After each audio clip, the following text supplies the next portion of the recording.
Hello, lovely people. Today I am here with sort of kind of like a reading vlog kind of thing, which is all dedicated to dystopian and apocalyptic fiction. Dooby dooby dooby dooby dooby dooby dooby dooby dooby doo. Dooby dooby dooby dooby dooby dooby dooby dooby Sophie Vlogs. So one of my good friends, Georgie, has a Instagram account. I think it's called Dystopian Damsel, but I will link to it down below. Where she reads and reviews dystopian, apocalyptic, that kind of thing. It's very much her wheelhouse. And we've done this really fun thing where we have each lent each other a stack of 5 books, and we've put little post-it notes in the front with just a few bullet points that are like describing why we think the other person would like them, or like selling the book to you.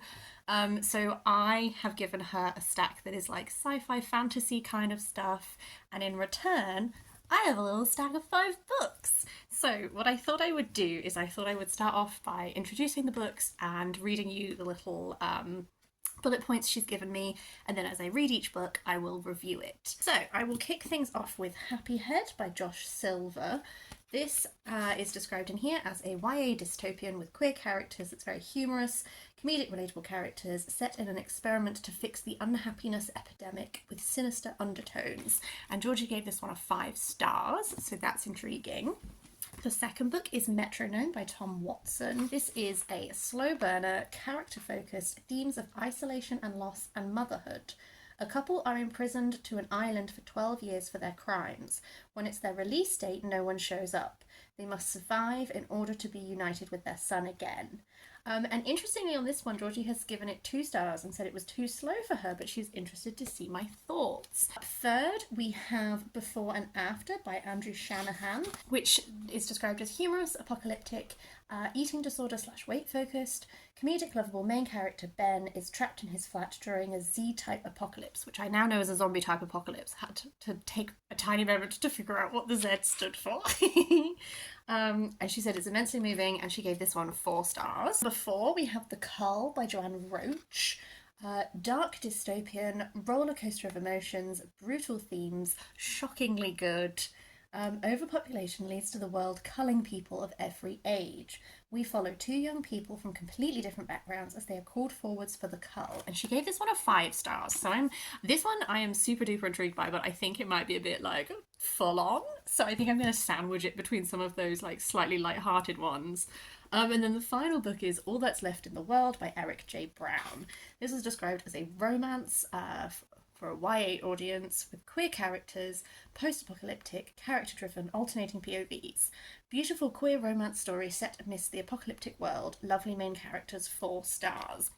So, I've only done a very short intro for each of these because I will be talking about them in more depth, and I'm actually going to start with All That's Left in the World because I have finished reading this one already. This falls definitely more into the sort of like apocalyptic side rather than dystopia. We follow 2 characters, Andrew and Jamie, and they are trying to exist in what is essentially like a post-pandemic world. In this, it's some sort of like bird flu-based pandemic that passed from birds to people. All of the birds are dead. Civilization somewhat crumbling. Andrew finds himself severely injured. He stumbles upon Jamie. Jamie starts to look after Andrew, and then they sort of like go from there. This feels like a very strange word to use to describe a sort of apocalyptic book, but this was a strangely cozy experience for me, which was funny, because a lot of this is Andrew and Jamie sort of like their first meeting. They get to know each other, like deciding to form this alliance, and sort of like events cause them to be going on this longer journey down through America to sort of reach these endpoints and this kind of thing. So a lot of this is just like you are with these 2 boys as they are traveling. There are like incidents throughout that journey that are like sort of like drama moments, but weirdly because you do spend so much time and they are just like walking down through America, it's not like low stakes necessarily, and the last sort of quarter of this book the stakes get a lot higher. It's just for a lot of this like you very much are just like sort of almost on a road trip, but the road trip is like through a wasteland. Bullet points were spot on. This is extremely like a character-led book, and you're rooted in these 2 boys, and Andrew is gay, and then Jamie sort of has a bi-realization as this book goes on, and it is very cool to have like an apocalyptic book that does have queer characters, that is focused on queer experience and that kind of thing. That's not something I've read before. I'm going to caveat this with saying I've not actually read a lot of apocalyptic fiction, so a lot of this is going to be quite new to me. So I did really enjoy those bits. The narration style of this has a lot of pop culture references in it. Like Andrew references pop culture a lot, a lot, a lot. And that is something that I am not always super keen on. It's not really my wheelhouse. It didn't bother me in this. Georgie really likes books that have pop culture references in, and that's definitely something which I'm not so keen on. So it was fun. But that sort of like humorous referencing the Avengers, referencing Marvel, blah blah blah, is not like super my wheelhouse. It's also really strange reading this particular type of apocalyptic book, like living through COVID, because when I like some of the world building, I was like, oh, not a mask in sight. It is. I don't. This isn't like a criticism because I know that he talked about in the afterword that this was written before COVID, and then the references to COVID were sort of put in afterwards. It's just so strange, coming in with a perspective of being like, when you meet like groups of people that have banded together, why is there no like quarantine process? Why is no one wearing masks? All this kind of thing, because I'm, if this is an airborne illness. Also, I was like, if there's no birds in the world, I feel like ecologically things would be much worse. But that's me overthinking a premise of a book, because that's not really, this is not an apocalyptic book where you're really delving into like the causes and how things broke out and all this kind of thing. This is a sweet love story that follows two boys who find each other at the end of everything and go through trials and tribulations together, and it makes them stronger, and that was very lovely. Hello again. The second book that I have finished is Metronome by Tom Watson. This follows Whitney and Ina, who, at the point that you join the narrative, have been on this remote island for 12 years as part of some kind of punishment. They are supposed to be picked up to have finished their time served, and no one turns up. And so there are a lot of questions at this point. There's lots of questioning from them about whether this is a continued part of their punishment, if it is some kind of test and they have to figure out the correct way to behave and then they will be picked up.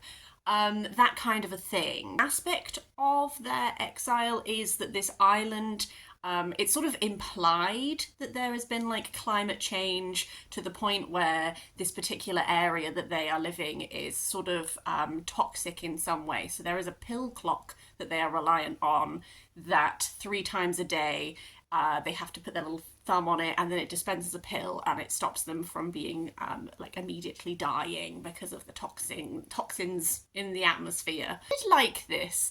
I have mixed feelings on it. I think there are some things that it did really, really well. So one of those is sort of like the claustrophobia of their position. Like, they have managed to make it through these 12 years.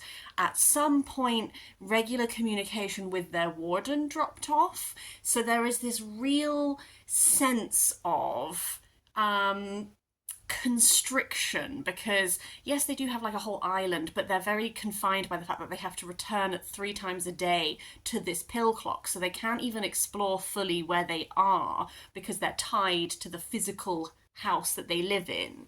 There's a real focus on the day-to-day things they have to achieve in order to survive, like they have to dig peat, otherwise they don't have fuel, all this kind of thing.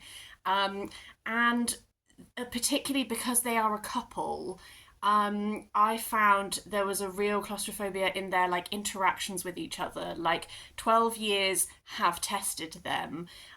We follow Ina's point of view, and Whitney is her husband, and I found Whitney really annoying. But I think you were supposed to. Like, that is not a mark against this book. I think that is very much how you're supposed to feel, because I think Aina at this point is finding him really annoying. Like, they've been confined together for so long that then in the face of, you know, you get your hopes up when you think like something's about to end and then it doesn't, and then it's like even worse because you're like, God, now I'm just like repeat like over and over, like what do you have to do? And so I really felt the like restriction in this narrative in a way that I think sometimes made me feel a bit frustrated's not the right word. Like, I found myself chafing against this book sometimes, I think, partly because I do wish that this had been a little bit like, I can't quite put my finger on it. I think I either wanted it to be maybe shorter or paced differently.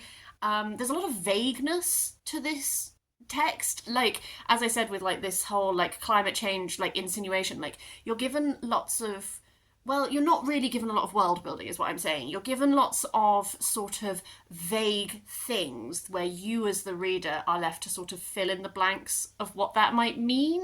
So there's also flashbacks in this that give you context to the crime that these two committed, that mean that they're on the island, and you sort of piece together a sense of what this world is like. So there's definitely like there's restrictions on whether or not you're allowed to have children. So that sort of implies that there's kind of overpopulation issues. There is definitely like state control in people's lives in a way that implies potentially like, is this quite a conscript, is this like a political system that is very watchful of you? As I said, climate change like implications. So there's sort of like insinuated world building that puts a lot of the onus on you as the reader to kind of guess what might have happened, which I don't inherently mind. I think I wish that I had a few more answers than I get with this text. I think like there's very much like, there's a level of fill in the blanks that I'm okay with. I think sometimes like aspects to do with this world, like for example, this pill clock, like 3 pills every day for 2 people for 12 years. That's a lot of pills. Like, where are they? Where are they stored? How are they found? Is it, if you're dealing in a world where there's like a climate crisis and population control and all that kind of thing, is it worth the resources to exile people to these random islands? Like, you have to give them a lot. Like, you have to provide all this medicine. Like, I think that you're not supposed to interrogate these ideas. I think for this to work, you have to just be like, that's fine, I'm gonna go with it. And that is fine. And I did like have a fun time reading this book, but I definitely at the end I'm like, surely not. One thing that I found really interesting, I always really like when reading books where the title maybe is more abstract or that kind of thing. Like, I like considering the title of the book as I read. And Metronome is certainly an interesting title for this book because there really is.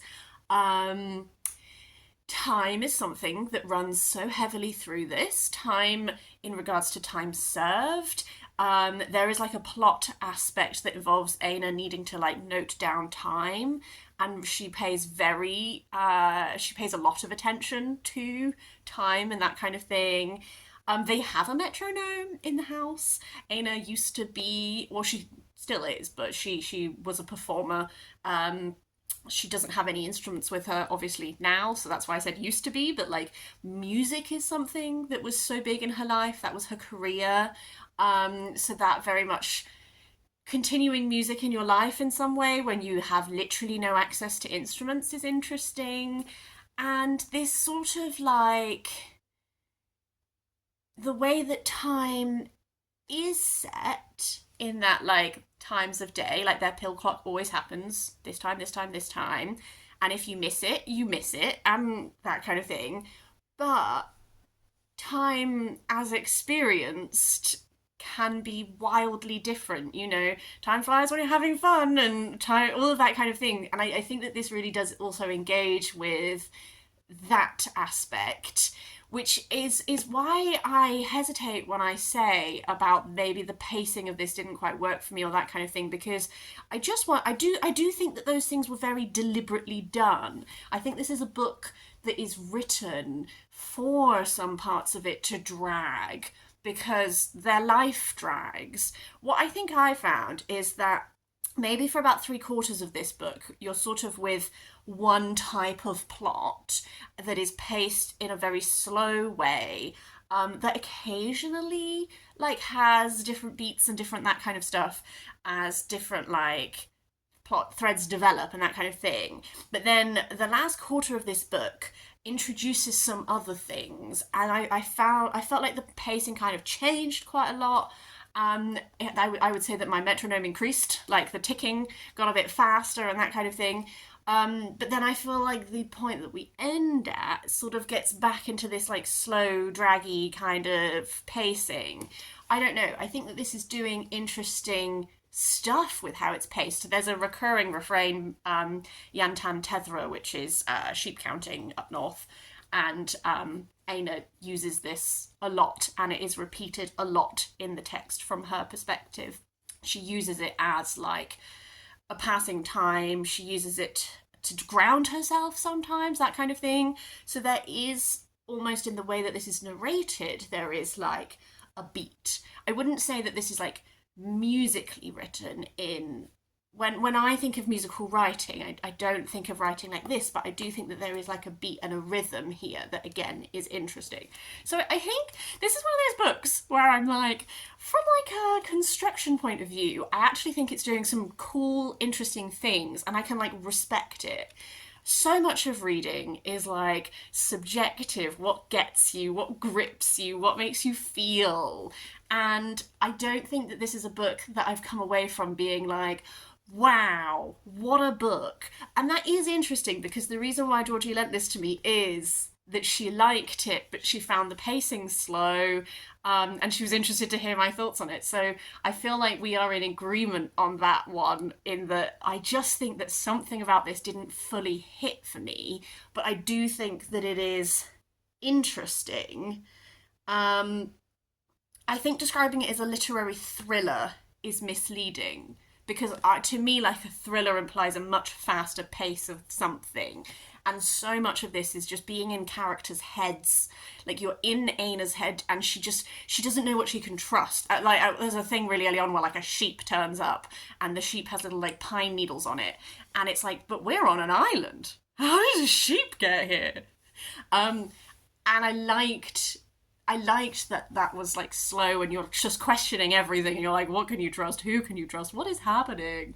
I wish that the payoff, I think, was more than what it actually was. I have finished the third book for this apocalyptic dystopian reading vlog. This one is The Cull by Joanne Roach. This is the one that my friend, I think, liked the most. She says in her little thing that she gave it 5 stars. This is about essentially like taking where we're currently at with things like climate crisis, fears of overpopulation, stuff like this, and taking everything along to a further point. And the book opens with governments around the world uniting to make a decision that they're going to introduce something called the Cull to tackle all of these problems. So the best idea that they can come up with is that everyone will be entered into like a lottery and go through every day of the year. And so then on that day, I think I'm getting it right, each year they're gonna pick a man and a woman who were both born on the same day, and then they'll be culled. I don't really understand the mechanics, but they're introducing a systemic culling of the population that they predict will take 5 years from the start to the end, and at the end of it all, they'll have reduced the population by enough that then the world and its remaining resources will be habitable. So to the people who are implementing this concept, this is viewed as like the last chance for humanity, and anyone who goes against it will be charged with crimes against humanity. What we are focused in on, there are a couple of different perspectives. Our main two are Steph and Tom, who are both people whose names are pulled in the Cull, but there are also other perspectives put throughout with the idea of giving us a sense of like, for example, one of the perspectives is someone who is working in the police force to enforce these culls, who believes that what he is doing is right. And so because of all these different perspectives, you get to explore a lot of different attitudes towards this concept, and very like thought experimenty in that kind of way. And I think that's the thing I liked the most about this book, is how much of this makes you think about morals and ethics and that kind of things. One thing that was clear right from the beginning is that Joanne Roach clearly is very up on the types of challenges that will face us as climate change increases. All of these kinds of things, like right at the beginning, there's a lot of detail given about how this world, it's 2059, something like that. I can't remember the exact date, but there's a lot of information given on exactly where the world is at, exactly how we've reached this pressure point, the effects that climate change have had that have led to various different hardships, the way that society has responded to this, both as like a general thing, as like governmental, as like individuals, all of the challenges that are really prevalent now. And I think that's probably a really big reason why my friend really likes this, because she is someone who's very passionate about climate change, activism, and all that kind of thing. And so she is very up on what these challenges might be and that kind of thing. So I imagine that this was, I imagine the thoroughness of that detail is something that Georgie really liked. And the way that different morals are thought about and addressed, like there are people in this who fully believe that it is morally right for people in society to be executed in order to say, like, the greater good sort of concept. And then there are people in this who are absolutely affronted. What I did really like is that there is this start point of an idealized, it feels really weird calling it idealized because like mass murdering people is like bad. But they take this and they view the justification of it to be pure morally. But the enacting of it inherently, because of how humans are, the enacting of this does not maintain that purity in the ways in which there are people who are exempt. And how do you choose those people who are exempt? Like the rules given to who gets to be exempt is elitist.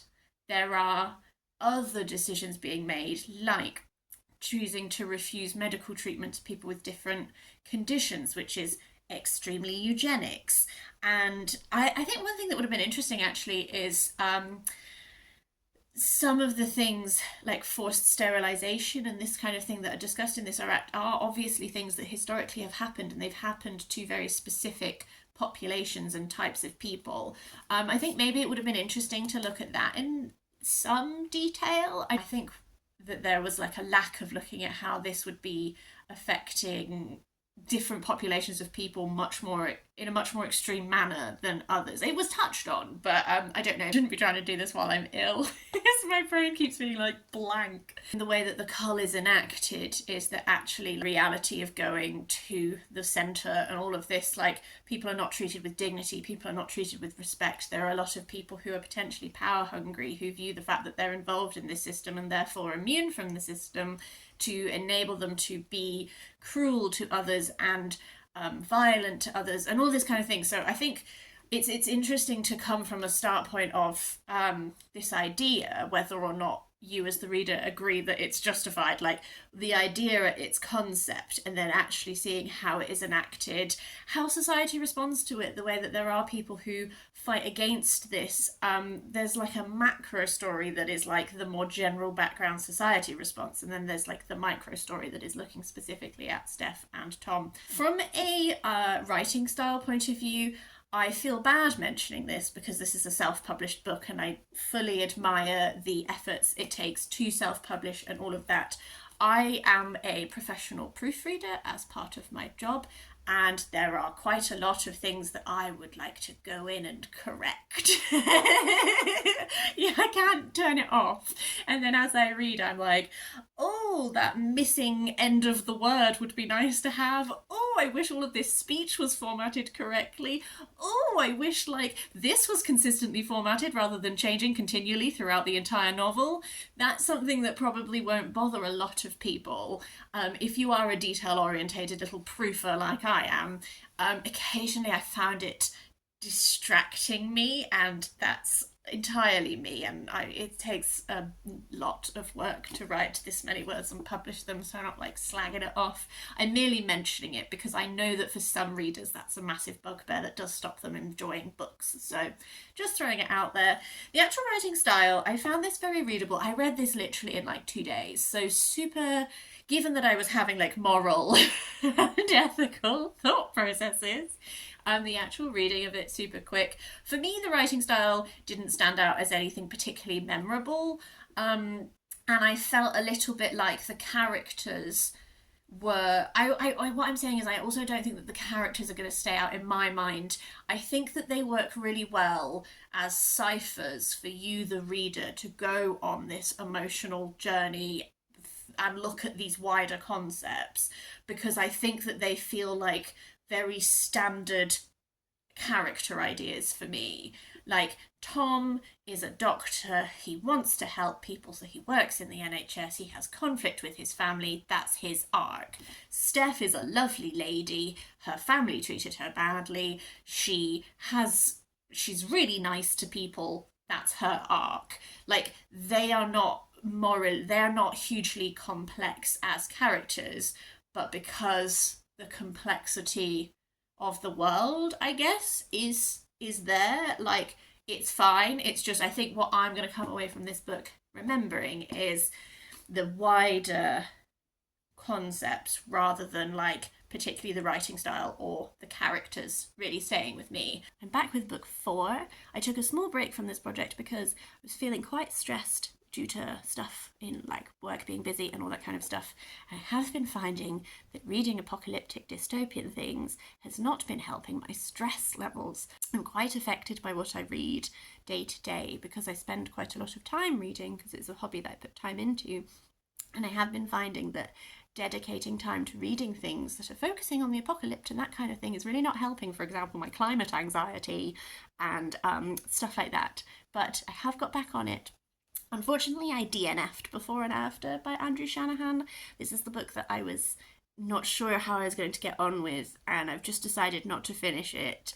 We're looking at this man who he weighs 610 pounds. He needs his right leg amputating. He's going to be lifted from his house in a crane and lowered into an ambulance. But before that finishes, sort of like a bit of like an apocalypse zombie thing breaks out, and he's sort of left in a status of unfulfilled. And we just follow him and his dog as events unfold. I think why I stopped reading this is largely I didn't get that far into it. First of all, I just did not buy this premise of like, I think by the time I tapped out, he'd been there for like at least a month, and it's like he doesn't need to eat because he has so many fat reserves, and that's not how bodies work. You can be fat and malnourished. That's not how that works. So I couldn't really get behind that. And it like I've seen a lot of different reviews talking about whether or not this book is fat phobic. I haven't finished this, so I'm not really sure I can speak on it, but it didn't make me feel great reading it, so I decided to stop.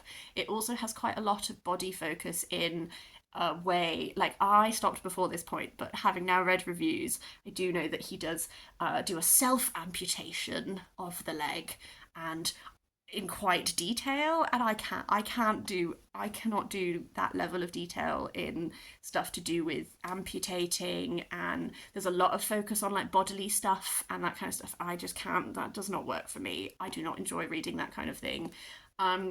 So this is a book that I do. So I just decided to DNF this. It's not my jam, and I don't like to read things that I'm not really like getting on with. So I'll check back in again when I have read the final book. I have finished the final book. This is HappyHead by Josh Silver. I enjoyed this one. This was a fun read. We follow a guy called Seb who there's a loneliness epidemic. There's a loneliness epidemic, and he signs up to this program called HappyHead, where it's like a bunch of teenagers go to this sort of like resort place, but it appears that something more sinister is going on underneath. I found this really readable, I like Seb. He's a nice character to be in the head of because he's just like a nice person who is a bit anxious and doesn't always know how to get on with people and that kind of thing. What I will say is that there are loads of reviews are absolutely dazzled by this, and I myself wasn't dazzled. I had like a fun reading time. It's extremely readable. I read this in like a day, so it's very, very easy reading. And there's like suspense and tension and that kind of thing, which is great. I think for me, Seb is really likable. I also just found him a bit frustrating as the book went on because Seb, by the very nature of this is that like they have to do these tasks, and as each task happens, you're like, oh, this feels a bit dodge. Like, this doesn't feel like safe for children and all this kind of stuff. But like he keeps going with it, and I think what I found frustrating is just that like how many times you have to do a task that you're like, this is really weird and doesn't feel safe for children, but he just goes with it every single time. Whereas there's another figure, Finn, who is sort of like a love interest, who is the one who is questioning things and is making Seb think and that kind of stuff. I think there's just, for what this story is, there's just quite a lot of time when Seb is just like suspicious but still doing all the stuff. And I was like, okay, lads, there's obviously something more going underneath. Could we just get there, please? And again, on that note, I don't think it's a spoiler to say that this ends on a bit of a cliffhanger, but I think the result of that for me is that because I was a bit frustrated with Seb and the pacing, and I could see that quite clearly, like, obviously stuff is not what it seems. Obviously there's going to be, like, this and this and this going on underneath. I wasn't able to predict, like, what the tasks were or anything like that. Not that level. But because this, like, is quite predictable in like, oh, you mean that it's not as it appears?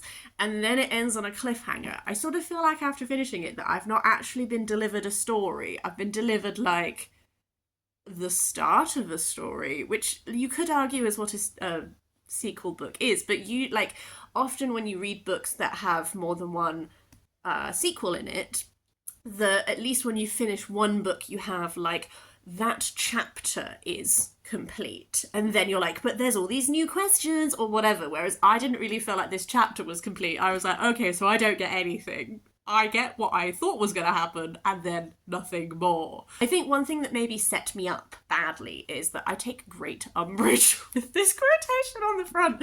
I'm sorry, Sue Woolman. She's described this as like Hunger Games, but better. And I fundamentally don't understand that comparison, because these are not comparable books. Teenagers do things, and there's bad stuff happening, if I'm being like very reductive. But like Hunger Games is like a dystopian society that has like, you know, the structure of the capital and the, you know, like children competing to kill each other in like televised for rich people's entertainment, a greater giant narrative that involves breaking down that entire societal structure and causing rebellion, and how do you do a rebellion, and like all of this. Nothing about that is comparable to teenagers in our world go to a place, they have to give up their phones, it's a bit weird, and they do some tasks that are a bit dangerous. Like, those are not comparable texts. And so this quotation really annoyed me as the book was going on, because I feel like this set me up with expectations that absolutely were not delivered, and that's not the fault of the book, that's the fault of book marketing. And I recognise that book marketing does this, where they're like, it's like this. It's just in my head I was like, okay, it's a bit like Hunger Games. And then I was reading it and I was like, no, it's not at all. So that made me mad. And I'm sorry, and I will let that go.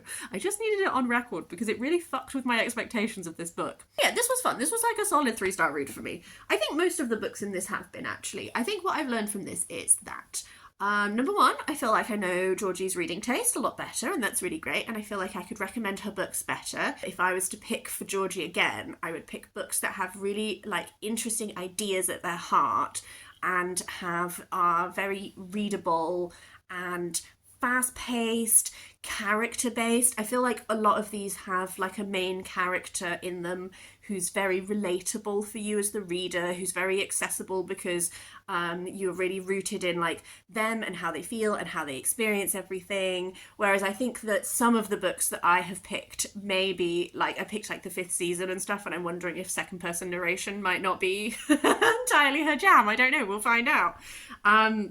But I definitely feel like I've got a better sense of her reading taste. I think thinking back on my experience of these books, weirdly, the one that actually I've thought about the most is the Metronome, which I gave the lowest rating to, and now I'm wondering if I should adjust that because I do stand by what I said. I think that it didn't wholly work, and I think that the pacing and the structure of it, like for me as a reader, did leave something wanting. But I think maybe the style with which it was narrated was probably most to my taste, and it is one that I have thought about since. So I'm wondering if I should bump my rating up a bit. I feel like the rest of these are cool ideas, and I have enjoyed thinking about the idea at the heart of them. I think the narration style is just not super to my taste. I don't really like narrators who make a lot of pop culture references, I have realised about myself, and a lot of the narrators of these books do. And that's just my taste. Um, so I think that they've been interesting from an idea standpoint, and there's been an interesting range in like these 5 books that my friend has picked for me. Like it has been a really interesting like variety of apocalyptic, dystopian, sort of swirling around that genre category. So that's been really interesting because it's not been a area that I've read about a lot. So it is interesting to dip back in with a nice little range of stuff. I will also observe that actually I do find reading apocalyptic dystopian things quite stressful. I think I've realised that, or um, at least when I'm in a place of stress in my life, reading these books does not help me. So that's also been interesting. So, because I definitely had to take a break in between this. I read the first 3 books quite close together, and I absolutely had to take a break because I was getting really stressed out. I've been trying to think about the last time I read like dystopian stuff that I really liked, and I did really enjoy The Memory Police by Yoko Ogawa. I feel like that was the last one that I read under my own steam, which is a dystopian, but I guess it's quite a literary dystopia, and it's more to do with like an idea rather than a more practical lived experience like a lot of these books are doing. I don't know. I'm thinking.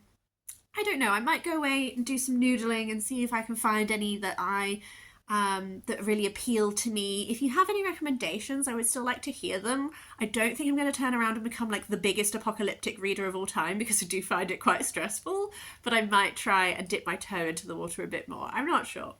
But yeah, if you have watched all of this, thanks, because I'm sure this is such a long video by now.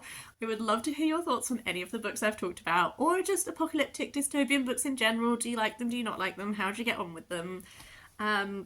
But yeah, otherwise, I hope you're having a really lovely day, and I will see you next time for something different.